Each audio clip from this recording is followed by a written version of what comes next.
Saludos, bienvenidos de vuelta. Mi nombre es Ricardo Prior Arcón y en este video les quiero presentar un nuevo tema para lo que es el contenido de la experiencia educativa de comunicación interna en las organizaciones, y en esta ocasión pues trabajaría lo que es el tema de las teorías administrativas. Esta es la continuación del tema llamado interaccionismo simbólico, ya que si no has tenido oportunidad de verlo, pues te lo invitaría a que lo veas aquí a través de mi canal. De todas maneras, les dejaré el enlace al video anterior en la caja de los comentarios. En esta ocasión, pues es un tema relativamente sencillo en el sentido de que es más concreto, ya que los vamos a enfocar en los aspectos teóricos realizados por los padres fundadores de las ciencias de la administración y cómo fue evolucionando desde un proceso, más bien desde una visión más mecanizada, más exacta de los procesos de trabajo, hasta las etapas más recientes en donde se enfoca más la importancia de la humanidad de las empresas que los procesos de trabajo sistematizados y mecanizados. Sin más que añadir, comencemos con el video. Para empezar esta exposición iniciaremos con lo que es la llamada escuela empírica, cuyo fundador es reconocido por el empresario y padre de la administración clásica, Henry Fayol. Cabe resaltar y hacer como una nota al pie, es de que en varios textos administrativos encontrarán a la par de Henry Fayol como uno de los fundadores de la administración moderna, a otra gran figura de la administración como lo es Frederick Winslow Taylor. Pero para fines de esta presentación vamos a acuñir a Fayol como uno de los precursores de la administración, principalmente etiquetándolo como el padre de la escuela empírica de la administración, ya que en el caso de Frederick Taylor, en otros autores se denomina como el padre de la escuela científica de la administración. Regresando al tema de Fayol, cabe resaltar que él vivió durante la época de la Revolución Industrial, es decir, fue cuando empezaron a surgir las primeras máquinas de vapor y la producción de bienes y servicios empezó a crecer de manera exponencial. Ya se estaba terminando la época en la que todas las personas podían abrir un pequeño negocio, un pequeño local, y con eso se podía fácilmente sacar ganancias, ¿no? Y de vivir la vida.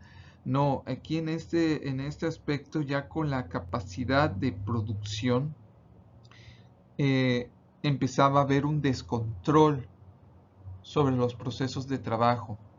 Y fue a través de los ojos de Fayol, el cual se crió como parte de la sociedad burguesa de esa época, así mezclado con los primeros empresarios, que empezó a tener una visión muy especial, por no decir importante, de cómo se debía administrar los recursos, tanto materiales como humanos, para el crecimiento y la evolución de las empresas.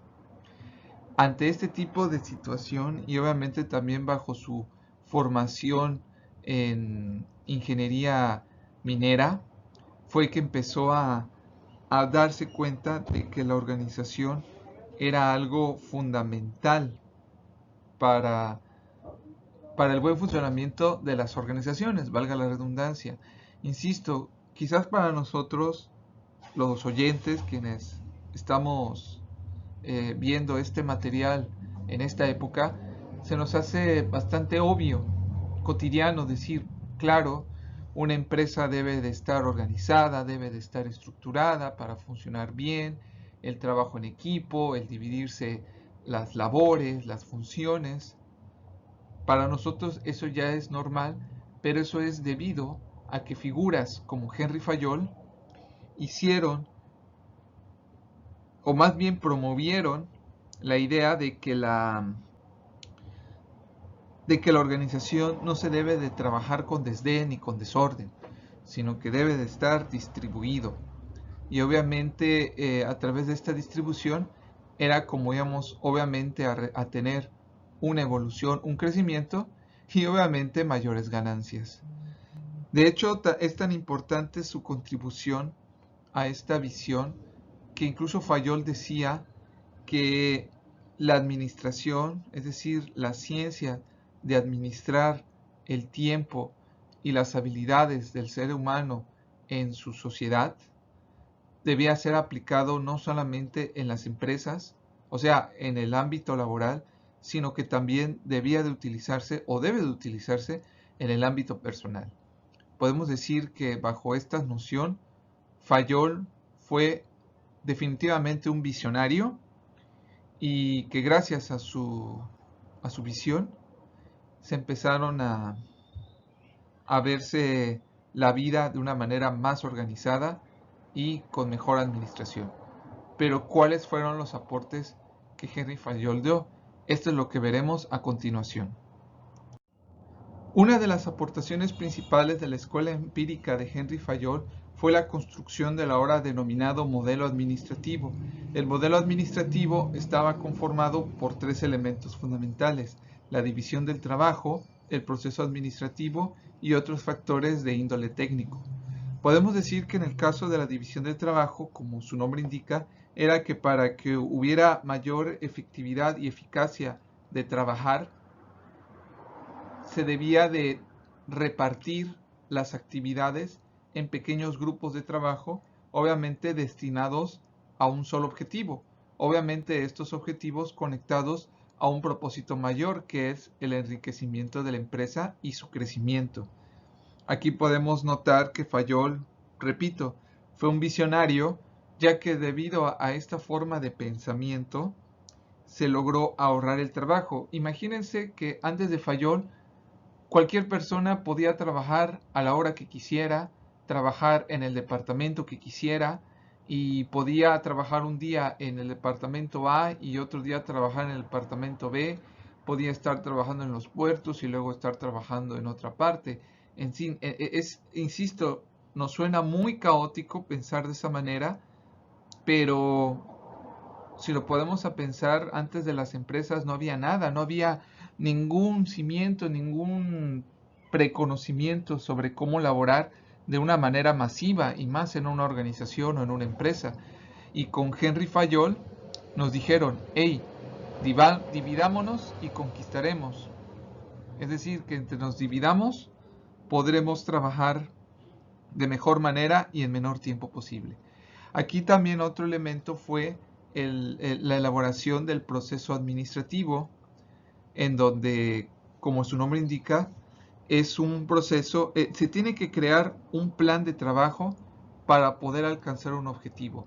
Y obviamente teniendo como parte fundamental al administrador o a la administración o la ciencia de la administración como el punto central para la toma de decisiones y acciones dentro de la organización, así como también la inclusión de otros factores técnicos, como lo que es crear la elaboración de instrucciones, de operaciones, de procesos laborales, es decir, hacer que cada trabajo, que cada labor tenga sus instrucciones, sus tutoriales y su manera específica para cómo trabajar, marcando punto por punto cómo ir llevando cada una de estas opciones.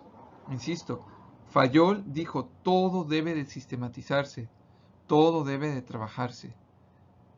Y esta manera de trabajar puede beneficiarnos tanto para el trabajo como para nuestras propias actividades cotidianas diarias.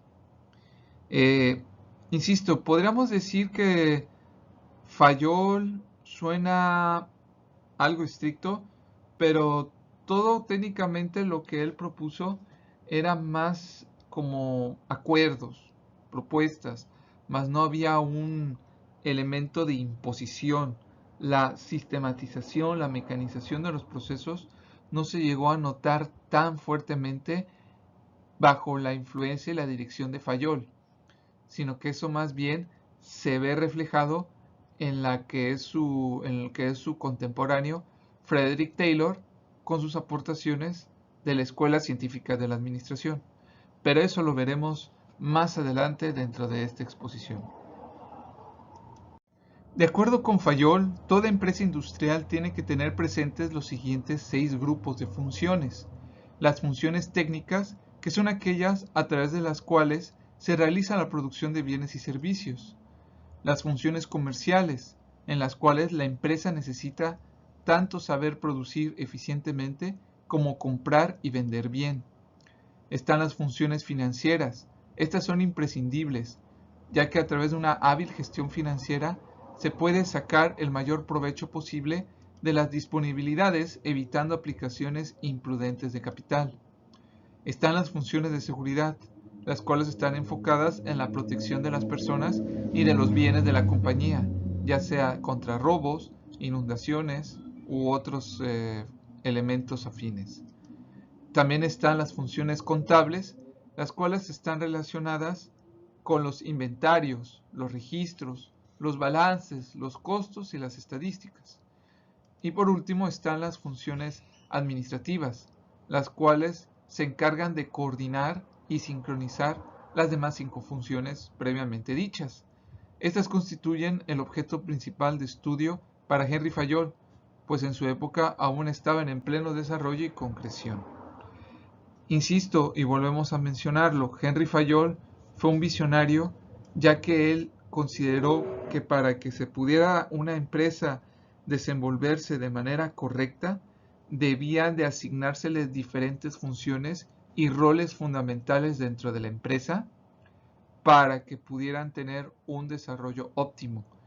Y podemos darnos cuenta, bajo estos fundamentos, de que gracias a la elaboración de las funciones, existe lo que ahora conocemos como organigrama empresarial, que es esa gráfica que comúnmente terminamos viendo en los libros de administración y también propios dentro de las experiencias educativas de comunicación organizacional, en donde nos muestran la posición de cada uno de los miembros o de los actores más importantes para el funcionamiento y la vitalidad de la empresa, haciendo de esto pues un elemento fundamental, es el esqueleto de la organización, ya que si una de esas partes llega a fallar o a faltar, la empresa puede llegar a desmoronarse.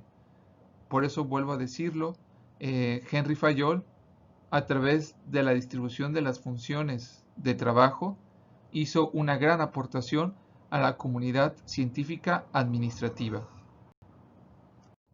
Henry Fayol desarrolló lo que él consideró los 14 principios fundamentales de la administración, explicando detalladamente cómo los mandos intermedios y la dirección se debían organizar, interactuar con los trabajadores y tomar decisiones. Su teoría ha trascendido todos estos años para formar parte de los métodos de dirección más innovadores. Entre estos principios encontramos los siguientes: la división del trabajo. Todos los empleados de la empresa tienen distintas habilidades y en función de su nivel de experiencia en el puesto pueden considerarse desde especialistas hasta generalistas. La especialización incrementa sensiblemente la eficiencia y la productividad de la mano de obra, aumentando la precisión y la velocidad en el desarrollo de las tareas. Este primer principio era aplicable tanto al personal de administración como al técnico y al de gestión. Autoridad y responsabilidad. Para que cualquier empresa u organización funcione, debe considerarse la autoridad que el equipo de dirección tiene para poder dar órdenes a sus empleados. Toda autoridad conlleva una responsabilidad. La disciplina. Hablaba de disciplina como obediencia y respeto de los valores fundamentales. La buena conducta y las relaciones respetuosas eran la base sobre la que se sustentaba la relación entre los empleados, los mandos y la dirección. Unidad de mando. Este principio se refiere a la necesidad de que un empleado reciba órdenes de un solo mando y rinda cuentas de las actividades a esta misma persona. Si un empleado recibe órdenes de distintos mandos, puede llevar a confusión y conflictos. Gracias a este principio se podía establecer la responsabilidad sobre los errores más fácilmente. La unidad de dirección. La unidad de dirección o de mando hace referencia a la unidad y al enfoque. Todas las actividades de los empleados se dirigen a un mismo objetivo y, por tanto, deben de estar recogidas y detalladas en un plan de acción. La dirección de la empresa es el máximo responsable del plan y debe supervisar el progreso de las tareas definidas y planificadas. En este principio toma especial relevancia la organización de equipos y la coordinación. También tenemos la subordinación del interés individual al general. En una empresa existe todo tipo de intereses. De hecho, cada empleado tiene unos intereses particulares que en ningún caso deben prevalecer sobre el interés general de la empresa. El enfoque está dirigido a los objetivos de la empresa y no a los del individuo. Este principio se aplica en todos los niveles de la empresa y muy especialmente en la dirección. La remuneración. La motivación y la productividad están estrechamente relacionadas. La remuneración debe ser la justa y suficiente para que los empleados mantengan un buen nivel de motivación y productividad en su puesto de trabajo. Henry Fayol consideraba la existencia de dos tipos de remuneración, la económica y la no económica, refiriéndose a los cumplidos o a la promoción dentro de la empresa. Se trataba de premiar o reconocer de algún modo los esfuerzos de los empleados. La jerarquía. Debe establecerse una línea clara en cuanto a autoridad a lo largo de toda la jerarquía de la organización, desde los niveles más altos a los más bajos, y justamente en este sentido. El organigrama de la empresa, como había mencionado previamente, debe definir sin ningún tipo de dudas quién es el superior directo en cada nivel y para cada empleado, de forma que cada empleado pueda reportar la información a la persona adecuada. Fayol exige un respeto total a la autoridad. Centralización. La autoridad necesaria para llevar a cabo el proceso de toma de decisiones debe estar equilibrada dentro de la empresa, sobre todo en organizaciones extensas. La centralización implica la concentración de la autoridad en la zona jerárquica más elevada, pero en algunos casos esa autoridad debe descentralizarse o delegarse, dada la estructura de la empresa. Para el correcto funcionamiento de la organización, se debe mantener en todo momento un buen equilibrio en cuanto a autoridad en todos los niveles jerárquicos. Orden. Todos los empleados de la empresa deben disponer de los recursos adecuados para poder trabajar correctamente. Cada empleado debe ocupar el puesto más adecuado a sus capacidades. El orden es un factor clave en toda empresa, tanto a nivel social como físico, es decir, mantener el orden en cuanto a responsabilidades y en cuanto a material, disponer de un ambiente de trabajo seguro, limpio y bien ordenado. Equidad. Uno de los principios más importantes, a mi parecer, es el de la equidad. Fayol dispone que los empleados deben de ser tratados con amabilidad y por igual. Los trabajadores deben de estar en el lugar correcto dentro de la organización para poder ofrecer el máximo rendimiento y productividad. Cualquier superior debe tratar a sus subordinados de manera justa e imparcial. Estabilidad. La elevada rotación de personal puede perjudicar sensiblemente el correcto funcionamiento de la empresa, a la vez que reduce el sentimiento de seguridad de los empleados. Iniciativa. Fayol incentiva claramente la iniciativa de los empleados a la hora de llevar a cabo ciertas tareas. Los trabajadores deben gozar de flexibilidad para realizar los procedimientos propios de su puesto. Este principio recoge también la tolerancia que los superiores deben tener ante los errores que se pueden cometer. Y tenemos por último el espíritu de cuerpo. Este principio promueve el trabajo en equipo, la colaboración, la participación y la unidad entre los empleados. El espíritu de cuerpo contribuye al desarrollo de la cultura de la empresa y favorece la confianza entre todos los empleados y el entendimiento. Estos 14 principios de Henry Fayol están pensados para la correcta administración y dirección de empresas. Son herramientas muy útiles que han trascendido a lo largo de los años y han asentado las bases para el desarrollo de los métodos de dirección actuales. Todos ellos tienen en cuenta el factor humano como motor del buen funcionamiento de la empresa, una idea que se presenta como algo muy actual, muy relevante, pero que 100 años atrás ya fue aplicada y desarrollada por el ya mencionado Henry Fayol, estableciendo las bases de los modelos actuales más innovadores. Podemos darnos cuenta aquí que Henry Fayol pues fue, repito, un innovador al promover varios principios de la administración que hasta la fecha siguen dándose. Y podría decirse que ya queda muy poco por inventar o mencionarse sobre lo que Fayol menciona. Sin embargo, autores como Frederick Taylor también dieron su contribución, lo cual lo vamos a ver a continuación. Ahora tenemos como otra de las escuelas básicas de la administración a la escuela científica, el cual el fundador más reconocido es el de Frederick Winslow Taylor. En muchos autores, en muchos textos, tratan a Frederick Taylor como el padre de la administración científica, como había mencionado, para diferenciarlo de Henry Fayol, el cual se le atribuye como el padre de la escuela empírica. Una de las cosas a destacar de la vida de Frederick Taylor es que él durante su juventud padeció de una salud bastante deplorable y debido a su delicada salud dedicó sus estudios a la mejora del rendimiento físico. Él se convirtió en ingeniero mecánico y gracias a esa especialidad se logró conllevar a la industria acerera. Aquí estos son puntos bastante importantes a tomar, ya que debido a la dificultad física que tenía Taylor en vida para hacer labores, consideró que la mecanización de los procesos de trabajo, tanto personales como laborales, debían de seguirse literalmente al pie de la letra para así poder tener una mayor efectividad y eficacia. Y con esto, pues, a diferencia de Fayol, que él mencionaba un poco sobre las ideologías humanas a través del equipo de trabajo, Taylor fue más conciso, fue más adentrado en lo que era la importancia de la mecanización y de la sistematización de los procesos que cualquier otro estudiante, académico, científico y empresario de la época.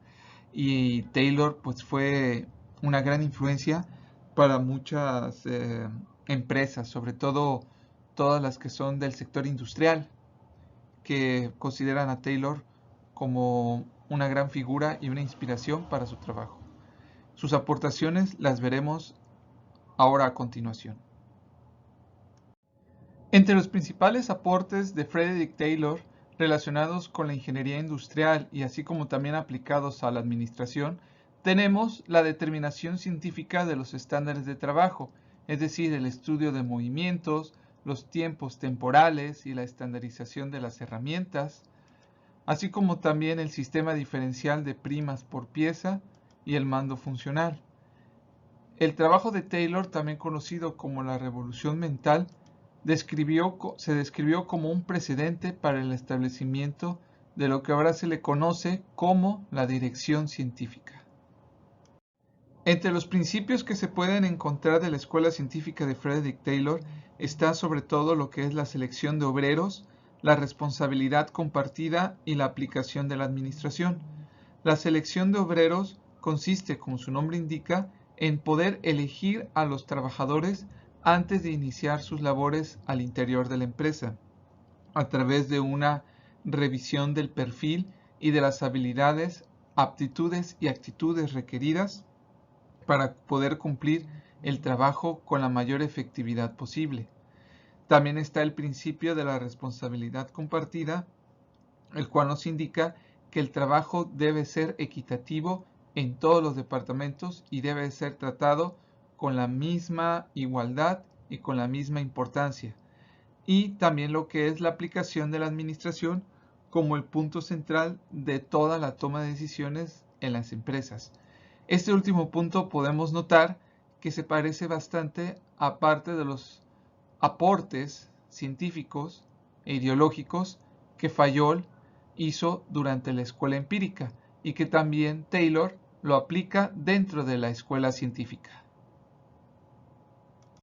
Podemos encontrar entre los seguidores de la escuela científica de Taylor al científico Henry Robinson Town, el cual considera que la administración debe ser tomada ya como una ciencia.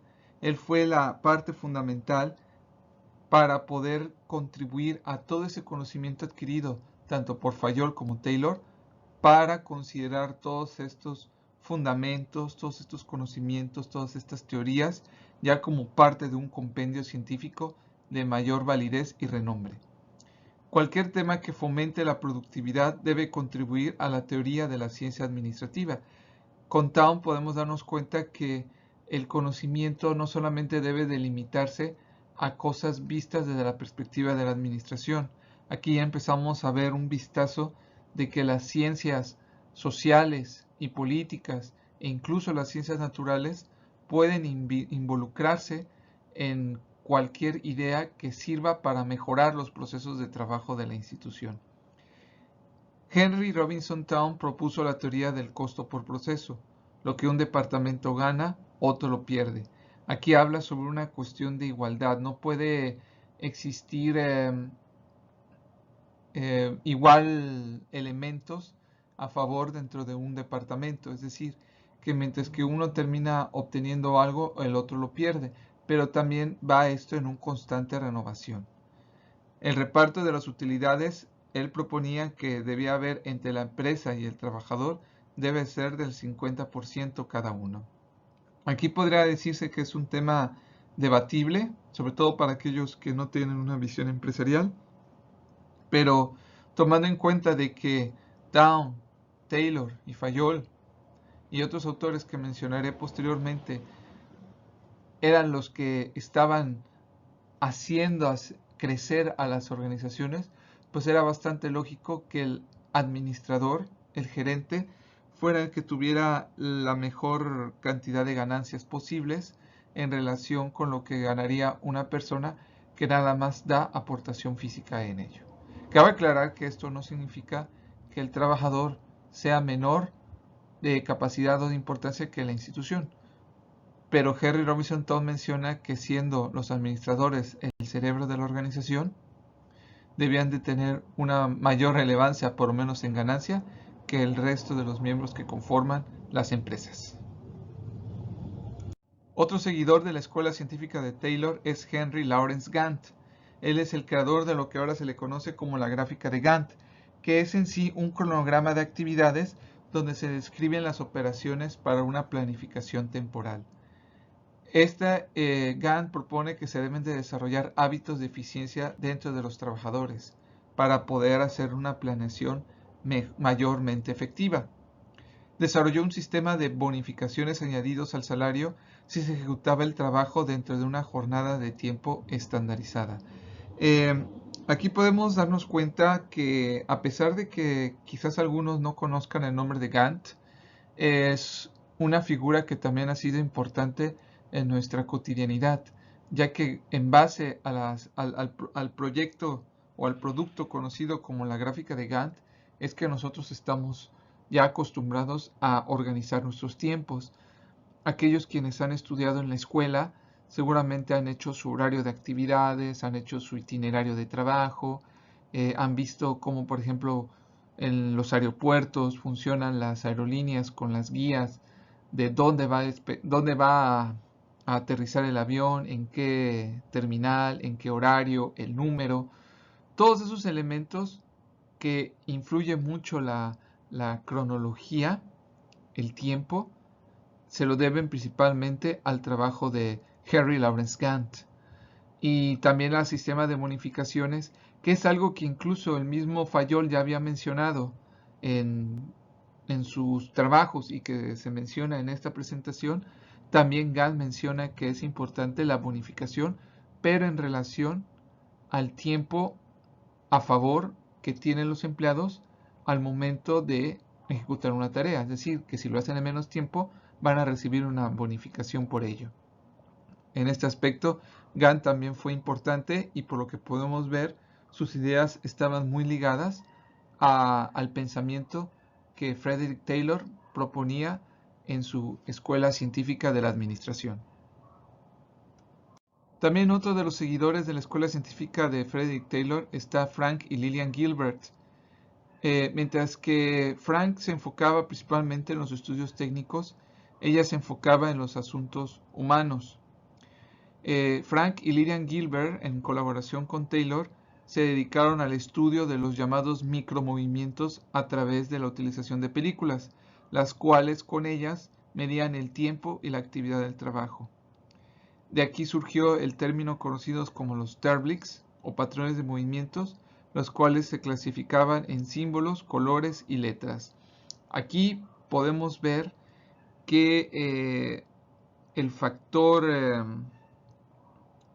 temporal es importante dentro de lo que es la Escuela Científica de Taylor, y visto con lo trabajado con Gantt, con los Gilbert y el mismo Taylor, decían que el tiempo es oro. El tiempo es muy importante. Así que por esa razón en especial podemos darnos cuenta de que el tiempo y la ejecución que se realiza es fundamental para el crecimiento y para el éxito de una empresa. Aquí es en donde podemos ver con esta gráfica todo lo que trabajó la Escuela Científica de Taylor, trabajado con Gilbert y con Gantt y con Thorne. Esto es lo que se denomina el estudio de tiempos y movimientos, aunque también es conocido como el estudio de los tiempos-movimientos. Esta es una técnica de eficiencia en el negocio que combina el trabajo del estudio de los tiempos realizado por Taylor junto con el trabajo realizado por Frank y Lida Gilbert. Es un trabajo mayoritariamente de la administración científica, parte de la filosofía de Taylor. Posterior a su primera introducción al estudio de tiempo se desarrolló en la dirección de establecer tiempos estándar, mientras que el estudio de movimientos evolucionó en una técnica para mejorar los métodos de trabajo. Ambas técnicas fueron integradas y mejoradas en un método ampliamente aceptado y sobre todo aplicable para la mejora y la actualización de sistemas de trabajo. Esta integración acoplada a la mejora de sistemas de trabajo es conocida como la ingeniería de los métodos y es aplicada hoy en día tanto en la industria, en el sector industrial, como en las organizaciones que otorgan servicios, tales como los bancos, las escuelas y los hospitales.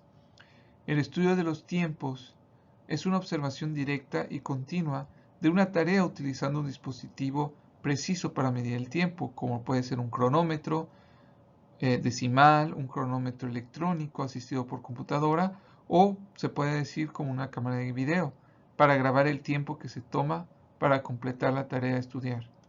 Este método se usa comúnmente cuando existen ciclos de trabajo repetitivos de corta o larga duración, cuando se desempeña una gran variedad de trabajos desiguales o cuando los elementos del proceso de control son parte del ciclo de trabajo.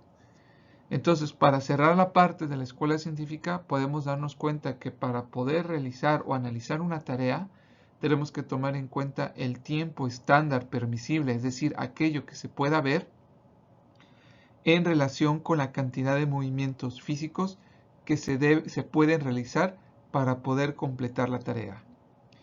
Insisto, esto es un trabajo visto desde una perspectiva humanística, algo realmente intenso, algo, podría decirse que impactante, pero eso ha servido mucho para que las empresas crezcan de manera exponencial.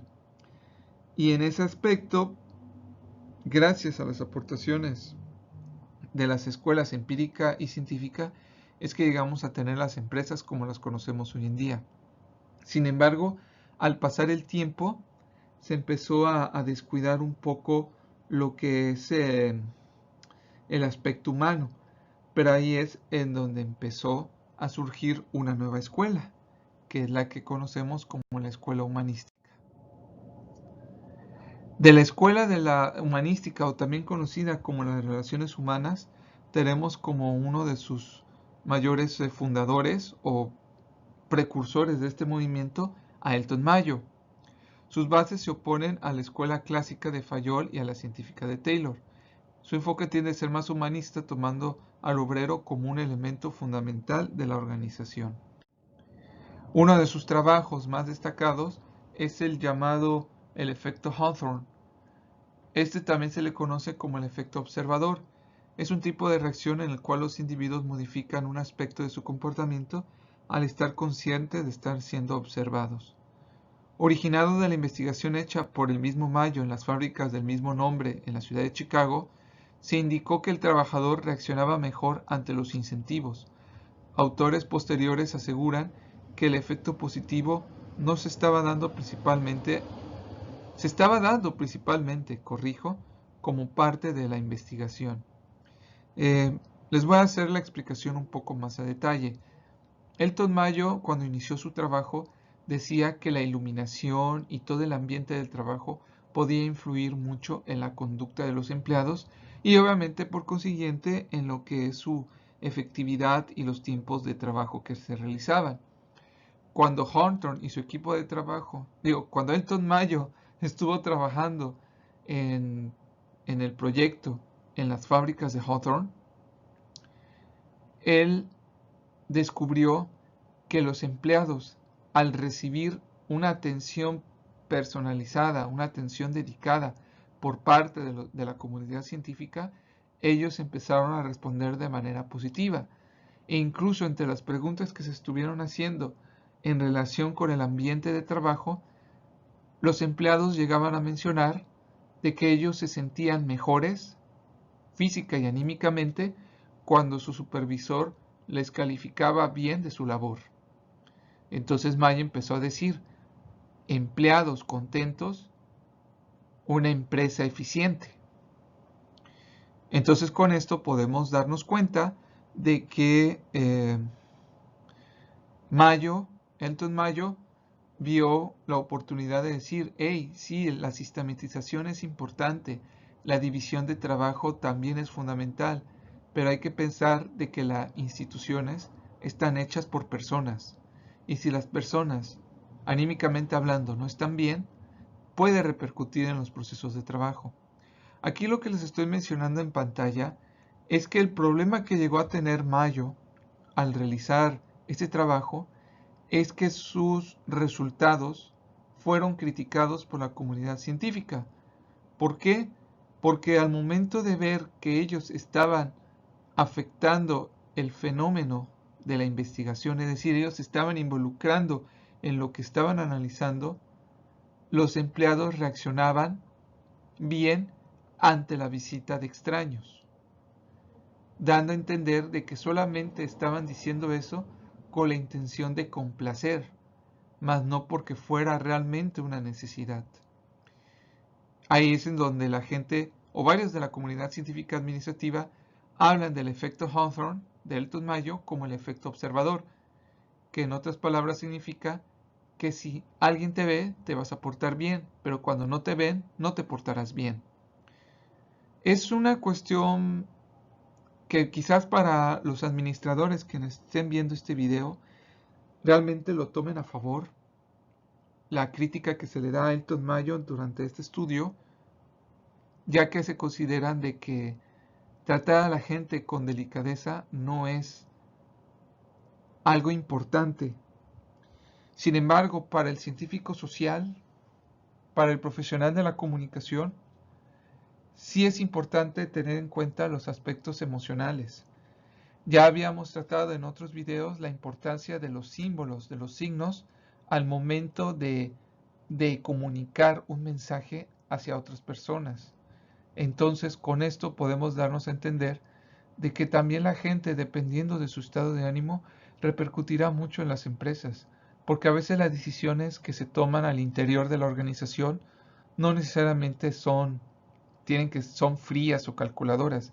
A veces se toman bajo una conciencia humanística, bajo decisiones subjetivas y que a veces van más allá hacia lo emocional que hacia lo financiero.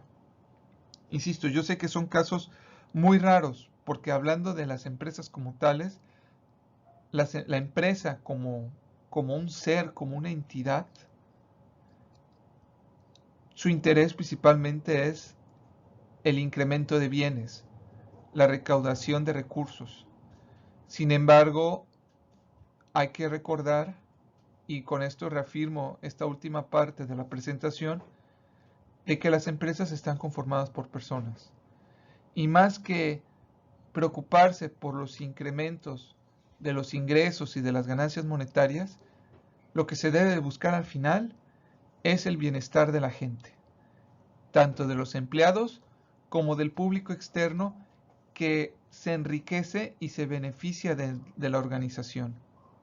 Entonces ahí reitero y finalizo con esta parte que la humanización de las empresas es algo que se debe de tener siempre a la mano, siempre en prioridad, ya que si no lo hacemos, podemos llegar a tener problemas que al final pueden conducir al quiebre de una organización o de una empresa.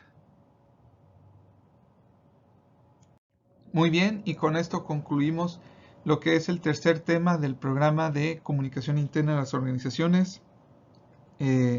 Espero que el tema haya sido de su agrado y sobre todo de su comprensión. En caso de haber notado algún error o alguna observación o que haya omitido algún concepto importante dentro de los estudios de las teorías administrativas, por favor les agradeceré que lo dejen sus comentarios en la caja de abajo. Para los que siguen mi canal, si les gusta, dejen su pulgar arriba, compartan este video y estén al pendientes de otros contenidos que van principalmente a lo que son estudios de comunicación. Y para aquellos que están conmigo en la experiencia educativa, estén al pendientes para el siguiente video, el cual va a tratar sobre la cultura organizacional y de la importancia de su estudio y de cómo se debe de tratar y de fomentar una buena cultura organizacional. Eso es todo por ahora. Mi nombre es Ricardo Prial Alarcón y nos vemos para la próxima. Adiós.